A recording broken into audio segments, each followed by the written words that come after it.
folks, in this video today I'm going to be showing you how to enable and disable remote start stop on your Schnider controller that's often found in our Opti Temp units.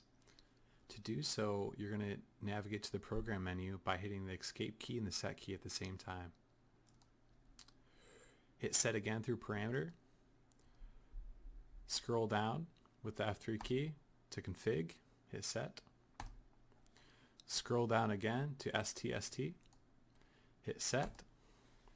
And then you can toggle this from on to off. So we'll toggle it off right now. So I'll press F3 downwards. I'll hit set. And then I'll navigate back to the home screen using the escape key. When this parameter is set to off, it allows for a remote start stop from your remote location.